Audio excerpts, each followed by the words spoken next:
Today's video, we're going to talk about using manual bidding strategies to get around Google's bid rigging. And yes, they are doing this, which I'm going to prove in today's video. And why, if you were already in the know about this and thinking you're going to get around Google's shenanigans by using manual bidding, you're completely wrong about that. And I'm going to explain exactly why that is in today's video as well. In short, there is something you can actually still do about Google trying to consistently get you to pay more per click in your ad account. It's just not manual bidding. And the alternative is easier and better. So make sure you stay to the end of the video and I will explain what your alternatives are so your costs don't go through the roof when you're just simply trying to do business through and with Google Ads. Now, if you don't know who I am yet, I am Corey Zyman, owner of Guaranteed PPC, an online advertising agency that specializes in guaranteeing results for their clients. We don't charge fees unless we can get our client a certain minimum lift in their profitability on their ads. Only agency on the planet who offers any guarantee like this, which should tell you something about the quality of the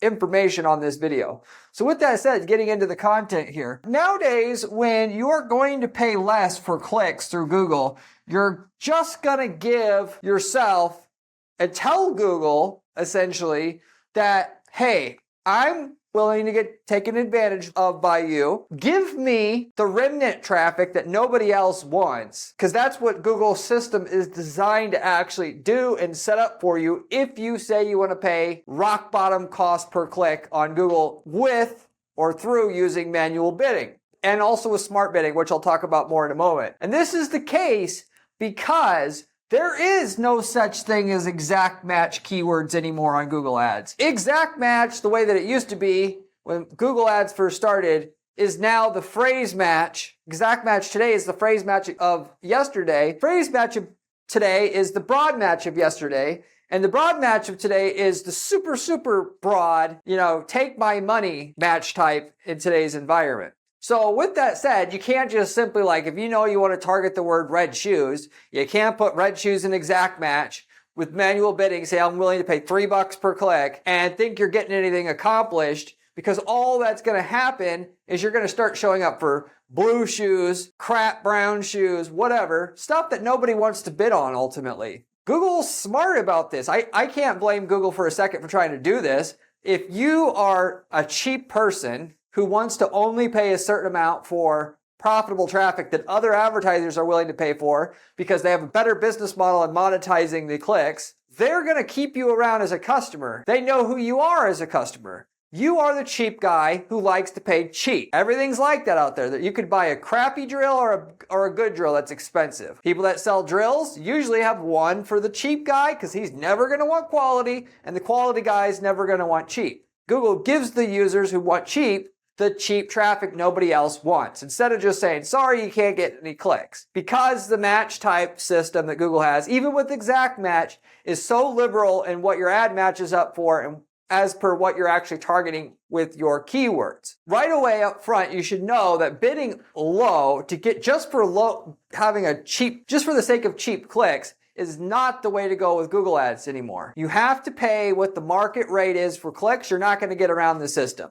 That said, you don't have to pay above market rates, but just cheaper is not better anymore. Yes, you want cheap, from the standpoint of getting a good click-through rate, conversion rate, and ad rank to bring down your cost per click artificially through that means, but you don't want to be just paying less than what your ad rank and your quality scores dictate you should be paying. If you want to control your costs with Google's antitrust court proceedings, they actually came out and said that they are doing not exactly what you typically would think of as bid rigging, where they're actually just arbitrarily raising what you have to pay for a click. Like today you were paying $3 a click, they're going to try to raise it to $5 arbitrarily, which they are doing indirectly.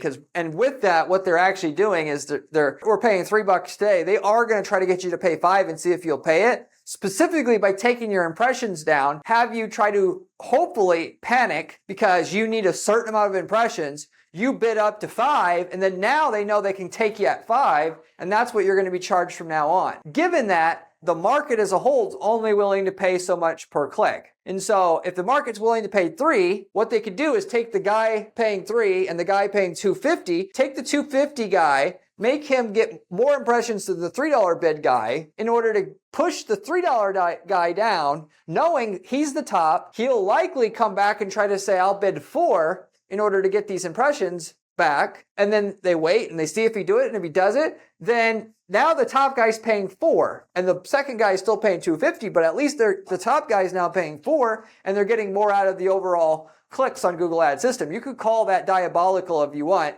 They're just trying to make as much money from their ad space as possible, and it's up to you whether you're going to pay for it or not. So with that said, if you want to control your costs, smart bidding is actually the answer. So this is opposite of what other guys on YouTube, in the comment section, on the videos themselves are actually saying. They're saying because of Google's bid rigging and squashing of advertisers to artificially bring up what the market's willing to pay for a click, you use manual bidding so that they can't charge you more per click. What I'm telling you is to say, if you bid too low per click, you're just going to get clicks you don't want anymore, like I was explaining before. And your only answer to this new environment that's been going on for a few years actually now is to actually use smart bidding and tell Google you're only willing to pay so much for a customer in terms of a purchase through maximize conversion value bidding, or for a lead through maximize conversions bidding strategy. Because Google can play all the games that they want, knocking your ad down,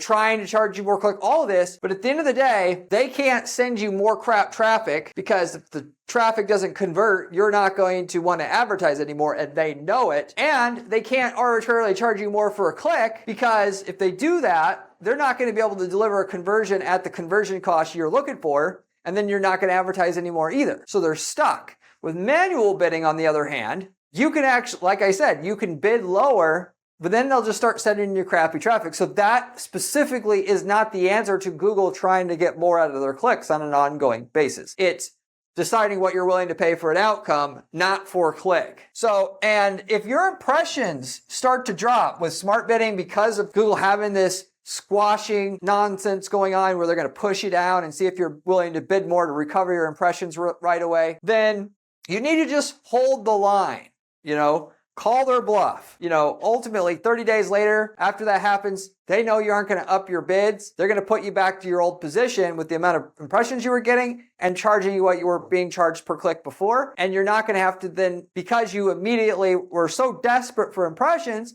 you're now paying 25% more per click forever after, okay? And the way that you put yourself in position for that is, which I know you're probably shaking your head right now and saying, it's Corey, it's so easy for you to say, you don't need these sales coming in because I have all this staff and I have all this overhead to pay for. Which is why Google does this, by the way. They want you to be in position where you rely on them for customers, and then once they want to pull the rug out to get you to bid higher per click so that you have a certain amount of sales volume coming in, they got you right where they want you, they yank the rug out, you immediately have to do exactly what they want. They got your balls in a vice, and they're going to get you to increase your bids to get your impressions back right away, which is why you do not want to just rely on Google Ads for traffic. Or if you are bringing that volume of business in, be in a position where if you get a 25% drop in your sales volume out of Google Ads, you're not going to be unprofitable. Because this will happen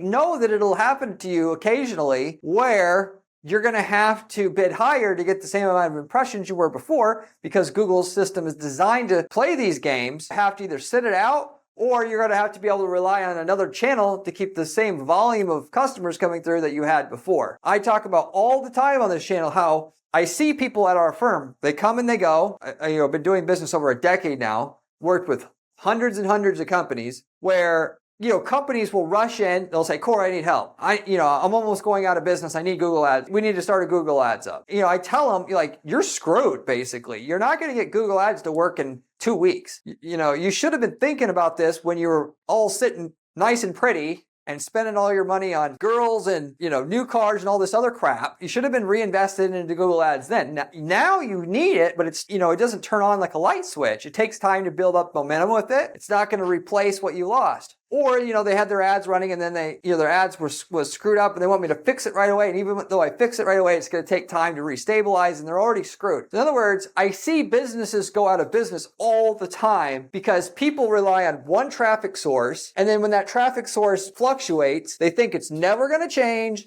It's always going to be there. Boom, they're out of business, so realistically, what you need to do is have 4 or 5 different traffic sources bringing in sales to your business, even if you don't think you need them. Because there's going to be a day when your main source of traffic is going to screw up. Don't be like most people, which is what, Google gets people to raise their bids to cover the impressions that they're not getting anymore, because most people just want to rely on Google. They don't want to think outside the box. Yes, I make a lot of money when people want to use Google ads at our firm, but it's really dumb to just rely on that, and people do it because it's easy. I just have to show up when my customer searches on Google and I'll do business. No, you need to be thinking about how to come up with outside the box offers so you can run Facebook ads, so you can run direct mail, so you can have different stuff going on rather than just Google, because Google is not going to stop playing these games. In fact, corporate law says Google's got to be able to cater to their shareholders, which the shareholders want more revenue on an ongoing basis and profit. And they have to play these games in order, to raise the profits from their ad space. And if they don't, they're going to be violating corporate law,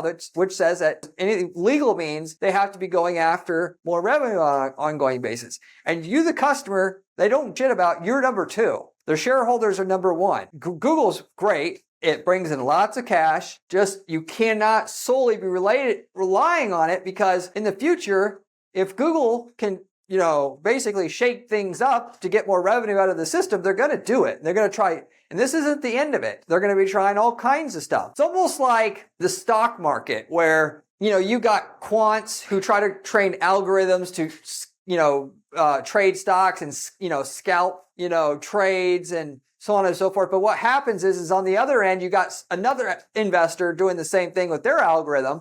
And then you got 2 algorithms trying to psych each other out, pretending like they're going to do something so that the person reacts. And then now they got something they didn't have before, bluffing. Google's going to try to bluff more out of their advertisers because they know a lot of people rely too much on them and they're very reactive. And I see it all the time at my firm. If you got 50 sales a day now and it goes down to 40, people are already panicking. What can we do, Corey? And a lot of times it's just normal fluctuation. But I just know from how people react at our firm, it's very easy for Google to try to convince you to cover the gap in sales, even if your sales are down for a day or 2 already. People think there's something wrong right away. They're wanting and waiting to do something about it right away. And so why wouldn't Google take advantage of this? If you don't know if this is happening to you or not, or maybe it's some other change that screwed up your account, by the way, the easiest way to find out is to hire me for a 30-minute coaching call, and I can go through all your stuff and tell you what changes you made and so on and so forth recently, whether you need to act or not. Because a lot of people, they go to act mode right away, and then they screw up their account even more. So I just wanted to mention I started to do coaching calls. Normally we manage clients' ads, and like I mentioned at the start of the video, we do guaranteed results programs where, if you're doing X number of sales now, we'll make sure you get to X plus 25%, and then until we do, we won't take our fee. And we're basically paying ourselves out of the additional profit that we're making the client. If you're interested in that, by the way, you can reach out to me at guaranteedppc.com. Along with that, we also sell ad templates. A lot of you guys don't want to hire an ad manager or firm. That's okay. But if we've already worked in your niche market before, we could literally sell you the ad templates that work for your market and landing page templates to go along with it. That you could literally copy paste what we did in your market already, and then just get the same results that we got, having optimized ads and landing pages in your market in a different geographic area for years already, and just get it right away. So at the very least, you should find out if we worked in your market and what results we've gotten before, because you can save yourself, potentially millions of dollars if we've already got an ironclad version of what needs to be ran in a market on Google, on Facebook, whatever. We've got people using these templates to start whole other businesses up from scratch because it's the easiest way to do it. The thing works. The product sells. What else? Running the ads is the hardest part. Anyway, if you're interested in that, you can also let me know. We've worked in over 100 different niche markets, so the chances are quite high. We've already worked in your niche market and already got you the results that you're looking for. So with that said, okay, this is just one thing of many things that you have to know about Google Ads now. It's super complicated in reality when on the surface, it looks simple. on how to get results out of Google Ads. It's all run off an algorithm nowadays. And the hardest thing, I've heard this from other managers who've reached out to me recently for coaching calls. The hardest thing is just dealing with Google's algorithm because it's constantly, like I mentioned before, trying to fake people out. It's ultimately trying to figure out if it should show one ad over another ad, because there's no just on or off for a keyword anymore. It can, decide on a user level whether somebody should see your ad or not based upon all their previous behavior, traits that they have, and so on and so forth. If you want to learn all this stuff, the best thing to do is subscribe to this channel because I'm the only one who talks about this stuff, tracking, all the stuff that you need to know. So if you haven't subscribed already, you should. Furthermore, I got a great blog on my site at guaranteedppc.com/blog. If you like the channel, you're going to like that blog even more because I lay out all the strategies we're using to guarantee results for clients that are firm. So you should definitely check that out as well. But I'm not saying all this to discourage you from advertising on Google because anything that's worth anything of significant value out there is going to be hard to do. Everybody, unless nobody knows about the method, everybody knows about Google Ads. The winners are going to be able to do better. The 10% who has the best strategy are going to make the millions. And everybody else makes little to nothing. That's the way that the system is set up nowadays. However, most people are very lazy. They're very apathetic. They don't want to spend the time to figure out how it works. I give you all the information for free that you need on this channel. If you're going to put the work in, roll up your sleeves to do the work, you can be the 10%. I don't care what market you're in, because most markets, either the person doesn't know what they're doing or they hire a firm about that company's results. If you actually just care to do the strategies, you can be in the top 10%. So I encourage you to just go out there, learn what you need to learn about it, realize that what you need to learn is a barrier to entry, and that's going to be your differentiator, that you're going to understand how it works and you're going to make all the money. So hopefully that made a lot of sense though, what I talked about in today's video about manual bidding, why that's not your savior. With that said, I'll see you on the next one. Remember when I said manual bidding was important during this video? Well, this video here tells you how to do it.